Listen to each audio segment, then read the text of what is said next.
कहानी के शुरू में हम एक आदमी को देखते हैं जो एक गुफा में अपने डॉग के साथ था। वहाँ पर बड़े से संदूक में खजाना छुपाने आया था और साथ ही उसने इस जगह का नक्शा भी बनाया हुआ था ताकि बाद में भी वो यहाँ पर आ सके। जब वो यहाँ से जा रहा था तभी सारी गुफा हिलने लगती है। ऐसे लग रहा था जैसे कोई ज़लज़ला आ गया हो। बाहर जाने का रास्ता बंद हो गया था।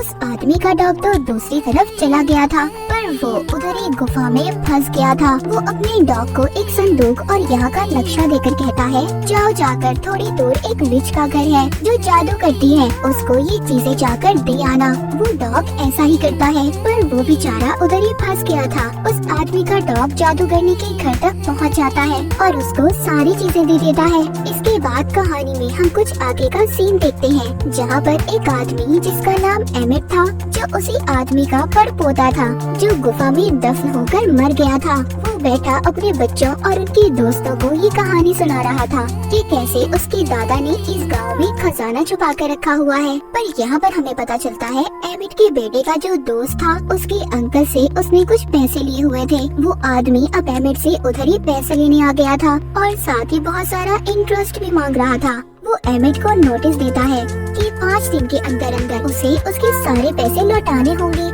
अगर उसने ऐसा ना किया तो उसका घर और फार्म जब्त कर लिया जाएगा। वो आदमी सब कहकर चला जाता है। उसके जाने के बाद कुछ लोग एक गाड़ी में एमिट के दादा का कुछ सामान लेकर आते हैं जो मरते हुए वो एमिट के नाम कर गए थे। उसको एक बड़ा सा बॉक्स दिया जाता है जिसको एमिट देखकर बहुत खुश होता है। वो ये सोच रहा था कि शायद उसके अंदर बहुत सारे पैसे होंगे जो हमारे काम आएंगे और मैं अपना सारा कर्ज वापस कर दूंगा। लेकिन जब वो उस बॉक्स को खोलता है तो उसमें एक डॉग था जिसको टिम्बर कहकर बुलाया करते थे। वो उसको अपने बच्चों को देकर अपने दोस्त के साथ शहर की तरफ काम के सिलसिले में चला जाता है ताकि वो कुछ पैसों का बंदोबस्त कर सके और अपनी बड़ी बेटी को ये जिम्मेदारी देता है कि तुमने सब बच्चों का ख्याल रखना है। एमिट का बेटा उसकी दोस्त की बेटी के साथ उस बॉक्स को उठाकर अंदर लेकर आता है जिसमें टिम्बर था। उसको उस बॉक्स में से अपने डैड के दादा की तस्वीर और एक नक्शा मिलता है जिसको उसके दादा ने गुफा में छुपाया था। एमिट का बेटा बहुत खुश होता है और सोचता है कि खजाने वाली बात बिल्कुल सच है। अब वो उस खजाने को ढूंढने का फैसला करते हैं। तभी उसकी बड़ी बहन आती है और कहती है, मैं पार्टी में जा रही हूँ, तुम प्लीज घर पर रहना और घर से बाहर मत जाना। उसके जाने के बाद दोनों बच्चे अपनी जरूरत का कुछ सामान लेते हैं और साथ ही अपने डॉग को भी लेकर उस खजाने की तलाश में निकल जाते हैं। वो सबसे पहले उसी गुफा में जाते हैं जो हमने कहानी के शुरू में देखी थी। उधर ही उनको जमीन पर कुछ नजर आता है। जब ये वहाँ से मिट्टी हटाते हैं तो उधर उन्हें एक बॉक्स मिलता है। एमिट का बेटा उसके गले में जो चाबी थी जो उसके डैड ने दी थी उससे वो छोटा बॉक्स खोलने की कोशिश करता है पर उस चाबी से वो बॉक्स नहीं खुल रहा था। तभी उसे अपने डैड के दादा का डॉग टिम्बर के गले में चाबी नजर आती है। इसीलिए वो उस चाबी को लेकर उस बॉक्स को खोलने की कोशिश करता है जिससे वो बॉक्स खुल जाता है। इसको उसके अंदर से एक लोहे का टुकड़ा और आगे जाने का नक्शा मिलता है जिसे देखकर दोनों बहुत खुश हो गए थे और आगे बढ़ने लगते हैं। मगर वो आदमी भी इनका पीछा कर रहा था जिसने एमिट को उधार पैसे दिए थे क्योंकि उस वक्त जब एमिट के दादा इस खजाने को छुपाकर वापस आ रहे थे जो गुफा में ज़लज़ला आया था वो असल में इसी आदमी के दादा ने ब्लास्ट करवाया था क्योंकि उस वक्त वो भी इस खजाने की तलाश में थे। एमिट के बेटे और उसके दोस्त ने भी इन्हें देख लिया था इसीलिए वो आदमी अपने कुछ साथियों को इनके पीछे लगा देता है मगर वो तो यहाँ से भाग गए थे और नक्शे के मुताबिक आगे बढ़ रहे थे। आगे जाकर जब उनके डॉग उल्टा लेटते हैं तो उन्हें एक पहाड़ नजर आता है जिसको उल्टा लेटकर ही देखा जा सकता था। वो डॉग उनको भी देखने का कहते हैं।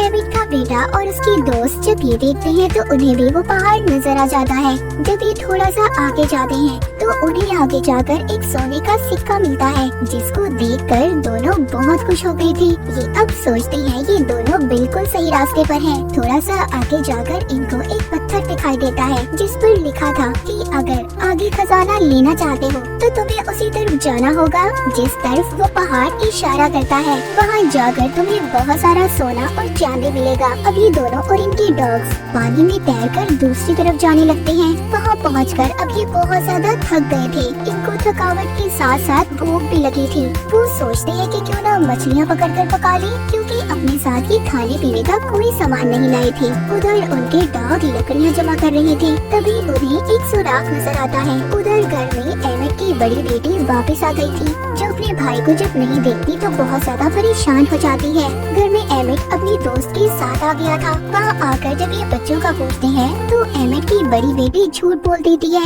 कि वो अपने दोस्त के घर गए हैं। इधर एमिट का बेटा जो अपनी दोस्त के साथ खजाने की तलाश में था, उन्हें जंगल में एक सुराख मिलता है जिसमें इन्हें एक घंटी और कुछ पुरानी चीजें मिलती हैं। उस घंटी पर कुछ लिखा हुआ था। एमिट की बेटे की दोस्त उसे समझाने लगती है। उसको पता चल चुका था। वो कहती है ये हमें आगे जाने का रास्ता बताएगी। तभी उधर एक भेड़िया आ जाता है, जिसको देखकर सब डर गए थे। एमिट का बेटा उस भेड़िए पर अपना बैग फेंकता है, जिससे वो भाग गया था। दूसरी तरफ वो आदमी जो बच्चों का पीछा खजाना हासिल करने के लिए कर रहा था, उनके पास भी वो भेड़िया आ जाता है, जिससे सभी डर गए थे और जाकर अपनी गाड़ी में बैठ जाते हैं। उस आदमी के पास एक ऐसी डिवाइस थी जिससे बिजली के झटके दिए जाते थे। वो जब उस बिजली के झटके देने वाले डिवाइस को भेड़िए पर इस्तेमाल करने वाला था, तभी गलती से वो जल जाती है और हड़बड़ाहट में बिजली के झटके किसी आदमी और इसके साथियों को लग जाते हैं। उधर एमिट को जब बच्चे नहीं मिलते तो परेशान होकर वो उन्हें ढूंढने निकल जाता है।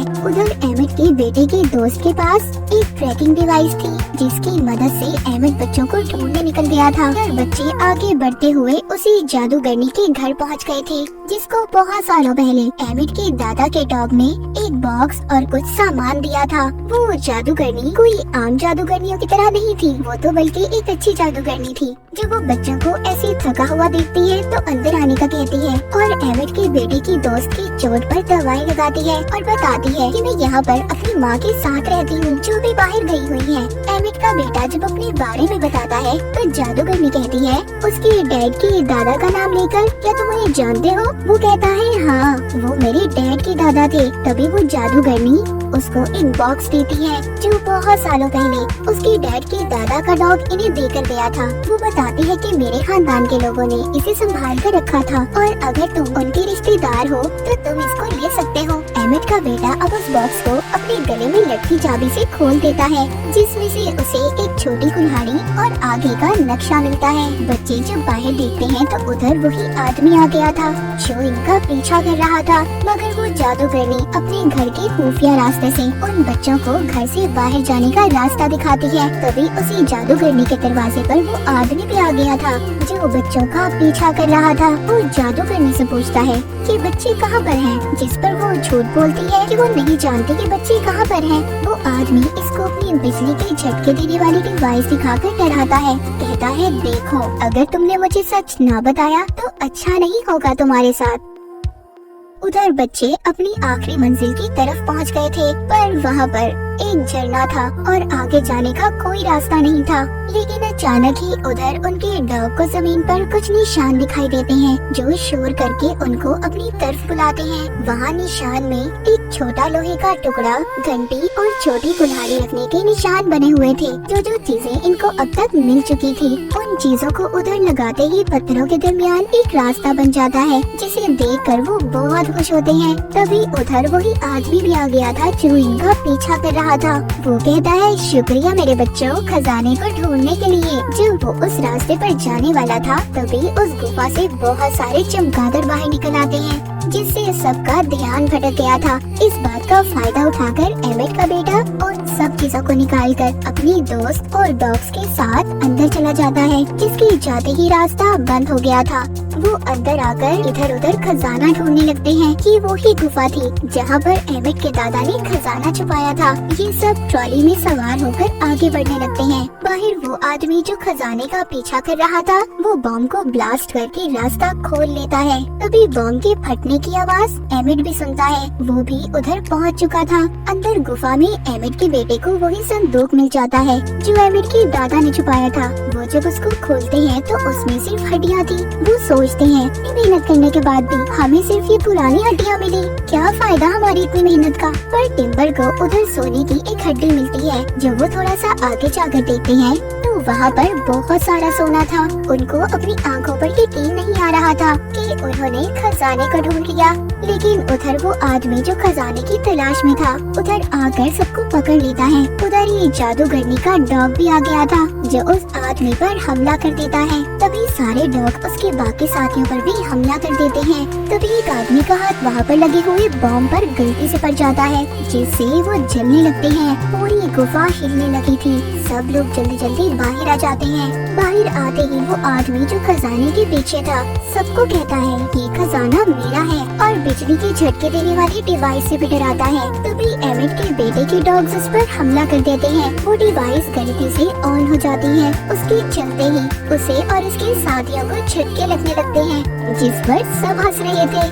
लेकिन एमिट अभी भी परेशान था क्योंकि उस खजाने तक जाने का रास्ता बंद हो गया था। वो सोचता है अब तो उसे 5 दिन बाद अपना घर खाली करना ही पड़ेगा। पर तभी उधर टिम्बर सोने की हड्डी लेकर आता है। अब उनको कहीं पर भी जाने की जरूरत नहीं थी। एमिट सोचता है कि इसको बेचकर तो उन्हें बहुत सारे पैसे मिल सकते हैं जिससे उनका घर भी बच जाएगा। मूवी के आखिर में दिखाया जाता है कि एमिट के बेटे को एक जानवर के कंकाल में से एक और खजाने का नक्शा मिलता है जिसको देखकर ये बहुत खुश होते हैं और फैसला करते हैं कि इस खजाने को भी ये ढूंढेंगे। इसी हैप्पी एंडिंग के साथ ये मूवी यहीं पर खत्म हो जाती है।